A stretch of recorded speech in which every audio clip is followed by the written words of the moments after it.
साधना करना या आध्यात्मिक पथ पर आगे बढ़ना मुश्किल क्यों लगता है?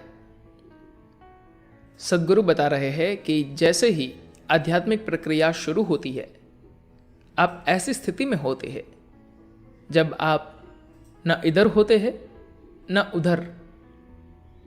वे बता रहे हैं कि ऐसी स्थिति में 4 तरीके अपना सकते हैं। इस अस्तित्व को अनुभव करने के लिए जब हम अपनी वर्तमान सीमाओं को तोड़कर अगले आयाम में जाने की कोशिश करते हैं, तो इस प्रक्रिया में कुछ चीजें आपस में गड्ढमड्ढ हो जाती है। अगर व्यक्ति अपने भीतर जरूरी संतुलन और अंतर को समझने की क्षमता विकसित नहीं करता, तो इस गड्ढमड्ढ से बहुत सारे भ्रम पैदा हो सकते हैं। अब मान लीजिए कि आप आध्यात्मिक प्रक्रिया में आगे बढ़े और अचानक यह सब शुरू हो जाए, तो आपको समझ ही नहीं आएगा कि आप कहां खड़े हैं। जो लोग इन चीजों के बारे में बिल्कुल नहीं जानते, जो लोग अपने सांसारिक जीवन के बहाव में सहज बहे जा रहे हैं, वे यह बात भली भांति जानते हैं कि वे क्या कर रहे हैं। जबकि आध्यात्मिक लोग हमेशा भ्रम में रहते हैं। अगर आप भ्रमित है, कंफ्यूज्ड है, तो इसका मतलब है कि आप लगातार नए इलाके में जा रहे हैं और इसी वजह से आप भ्रम में हैं। इसमें कोई हर्ज नहीं है। अगर आप लगातार परिचित यानी कि जाने पहचाने माहौल में रहते हैं, तो इसमें निश्चितता तो होगी, लेकिन विकास की कोई गुंजाइश नहीं होगी। इसलिए पीछे रहने से बेहतर है इस भ्रम से उचित और उपयोगी ढंग से निपटा जाए। यह काफी कुछ सर्कस के कलाबाजी वाले झूले की तरह है। जब तक आप अपने झूले के साथ झूलते हैं, तब तक तो आपके लिए सब ठीक होता है।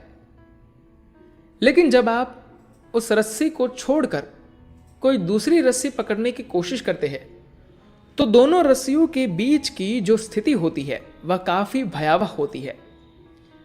ऐसा इसलिए होता है क्योंकि आप जानते हैं कि इस दौरान न आप इधर के हैं और न ही उधर के। जो लोग भी जीवन के दूसरे आयामों के बारे में पता लगाना, जानना और अनुभव करना चाहते हैं, उन सब की दशा ऐसी ही होती है। वे जीवन के दूसरे पहलू को जानना तो चाहते हैं, लेकिन वे अपने परिचित आयाम को एक पल के लिए भी छोड़ने के लिए तैयार नहीं होते। इसलिए उनका संघर्ष बेमतलब लंबा हो जाता है। अगर आप एक भक्त हैं, तो आपके भ्रमित होने में कोई दिक्कत नहीं है, लेकिन भक्त होना संभव नहीं होता है क्योंकि आपका दिमाग हर चीज पर सवाल उठाता रहता है। कई सालों तक काम करके आप अपने अंदर सही स्थिति पैदा करते हैं, पर जब फल मिलने का समय आता है, आप उसे छोड़कर भाग खड़े होते हैं। यह वाकई में बहुत मूर्खतापूर्ण है। अगर आध्यात्मिक प्रक्रिया को एक आनंददायक प्रक्रिया बनाना है, तो इसका एक तरीका भक्ति है। नहीं तो आपको अपने भीतर अंतर को समझने का एक बेहद तीक्ष्ण भाव विकसित करना होगा। उस बिंदु पर पहुंचने के लिए आपको अतीत के अनुभवों और आदतों से नहीं, बल्कि विवेक विचार के साथ पहुंचने की जरूरत है, जिससे आप साफ तौर पर देख सके कि क्या सत्य है और क्या सत्य नहीं है। अगर आप इस रास्ते जाते हैं, तो आपका मन चाकू की धार की तरह तेज हो जाएगा, जो चीजों के आर पार जाकर उन्हें स्पष्टता से देख सके। अगर ये दोनों चीजें संभव नहीं है, तो अगली संभावना है कि आप अपनी ऊर्जा को उस सीमा तक ले जाए कि जहां से ये सब चीजें मायने ही नहीं रखती।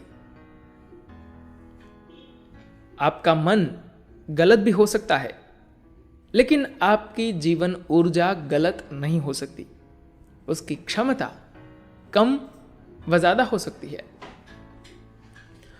तो अगर आपकी ऊर्जा उच्च स्तर पर जा रही है तो यह बिल्कुल ठीक है। अगर ऊर्जाएं इतनी ऊपर जा रही है कि वे आपके शरीर से फिसली जा रही है तो यह और भी अच्छी बात है। या फिर आप खुद को किसी सेवा में लगा दें। जो भी चीज सहज तौर पर आपको अर्थपूर्ण लगती है, उसकी सेवा में खुद को लगा दे। इनमें से कोई ना कोई काम हमें करना ही चाहिए, वरना आध्यात्मिक प्रक्रिया बहुत ही तकलीफदेह हो जाएगी। अगर आप अपने कदम पीछे खींच लेंगे तो आप फिर से अपनी पुरानी स्थितियों में होंगे, जो अच्छी बात नहीं होगी।